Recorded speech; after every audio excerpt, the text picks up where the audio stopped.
Okay, so this story starts way back in the late 80s. The cast is myself, my brothers Keith and Jared, my parents, and my ex-wife Clarissa. All names changed to protect my brothers' sensitive egos. I had gone out with a friend, and we had stayed out all night. At that time, my parents were pretty cool when it came to curfews. As long as they knew where we were and we checked in, we were pretty much allowed to do most things. But staying out all night certainly was not allowed. At that time, my mom was working as a teacher at an elementary school, and she would leave early in the morning, usually before we even woke up. My dad was both a pastor and firefighter, so he was occasionally not home at all, so that enabled a little bit of wiggle room for us to get away with shenanigans in the mornings.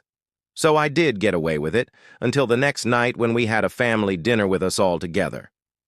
Keith and Jared both broke the kids' code, no snitches allowed, and ratted me out to Mom and Dad on not coming home the night previous, so I got grounded. Revenge time. Step 1. Waiting out the heat.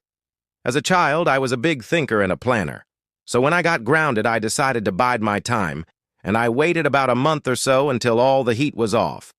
At that point, everyone had kind of forgotten about this whole situation. I devised a plan to get my brothers in trouble, first with each other, and then with our mom and dad. Step 2. Seeding the environment. My brother Keith was super picky about having his room picked up. My brother Jared, not so much. Jared was really into fish at the time, and he had like 4 or 5 fish tanks in his room, which resulted in a weird smell. So before I did anything, I kind of subtly led Keith into conversations about how gross Jared's room was. After a few days of planting ideas in Keith's head, sure enough, Keith busted out to Jared. "Man, you really need to clean up your room. It smells weird here." Jared laughed it off and denied it, but I knew the time was ripe for my revenge. We moved into a cycle of Keith making comments to Jared about his room, and Jared ignoring them. Perfect for the next scene, so I let them fight about it for a few days and then started up the fireworks. Step 3. Planting the catalyst. I took a poop in a brown lunch bag, and then I hid it in Jared's room. At that point, I didn't have to do anything but wait, laugh, and watch the drama. Everything was already set. Now remember, these early mornings before school were parent-free. This is when most of our fights and arguments would happen, so it was the perfect environment for my entertainment. The fights continued to escalate between the two of them, and eventually even Jared has to admit that there really was a weird smell in his room. He thought it was probably a dead fish that jumped out of one of his tanks. But what does he find when he goes searching? A bag of shit hidden in his closet. With the environment seeded so carefully, it was obvious to Jared who the culprit of this misdeed was. Keith, that bastard neat freak. Jared surmised that Keith was so mad at him for ignoring his slob comments that he purposely hid a bag of crap in his room to force him to clean it. So what does he do? Exactly what I planned he would do. He hid the bag of poop in Keith's room. Keith gets home from school that day, and when he goes into his room, he's like, "WTF? There's something weird in here." He does a few sniffs and looks around, and what does he find but a bag of crap? So what does Keith think? Exactly what I planned for him to think. Jared, that bastard. So Keith, of course, turns around and hides the bag back in Jared's room, and this cycle repeats itself, again and again, for a long while. I don't remember exactly, but it was at least a week and a half or two, with both of them finding the bag and re-hiding it in the Keith stapled the bag to the back of one of Jared's drawers. Jared could not find the bag. He knew it was there. He knew it. But it eluded his every diligent search. He's leaving his windows open non-stop in the brutal Florida heat and sleeping in the living room, but none of that matters. That bag of crap is still there, and he cannot find it. Now remember, this is all hidden from my parents. None of us were going to break the kid code, but stress levels are through the roof. Keith and Jared are at each other's throats every mornings. My mom forgot a lesson plan for school and made an unannounced visit during our early morning kid hours. She opens the door and hears Keith and Jared going at it, both of them fighting loudly about the bag of crap.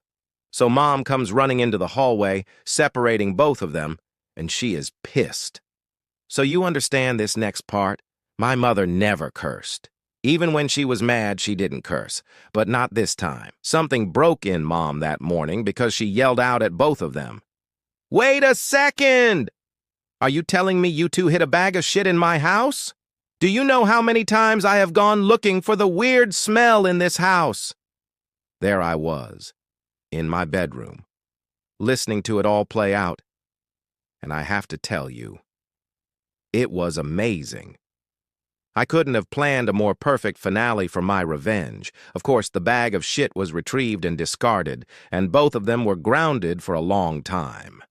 As the cherry on top, they also had to clean the entire house, top to bottom. It was perfect. But that is not the end of this story. See, if you piss me off to a point where I am going to get revenge, it is unlikely you will ever know it. I will most certainly achieve satisfaction, but I do so for my benefit, not anyone else's. I don't have to rub it in the person's face. I have the satisfaction of a revenge well done. That is enough for me, so of course I never told Keith or Jared the origin of that bag or crap. I did, however, tell my ex-wife, Clarice. This is important. Step 5. Where shit hits the fan. So fast forward into the mid-90s. My parents have been divorced for some time, but we have a meet-up with the whole family for Christmas. This is the first time that we have all hung out for a family gathering since the divorce, and we ended up grabbing lunch at a pizza place. We're all reminiscing and telling stories, just doing that thing where we sort of relive some of our childhood moments. And what is my mom's contribution? "I still can't believe you boys had a bag of poo in the house." She's not mad, so she isn't cursing this time. Keith is like, "Blame Jared on that one, he started it." Jared, of course, denies it vehemently. I smirk, satisfied in an unexpected reminder of my grand pageantry. But Clarice, the only person in the room who knows the real story, busts out laughing uncontrollably. It was a literal moment. My father looks at Clarice, looks at me, looks back at Clarice, and then tells me, "Oh, you bastard!" And then I promptly got pummeled by both brothers. Hey, it was worth it. So that's how a bag of crap had my brothers at each other's throats for years.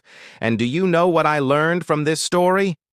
I need to avoid family gatherings, as they tend to get me in trouble. And maybe stop telling my partners funny stories.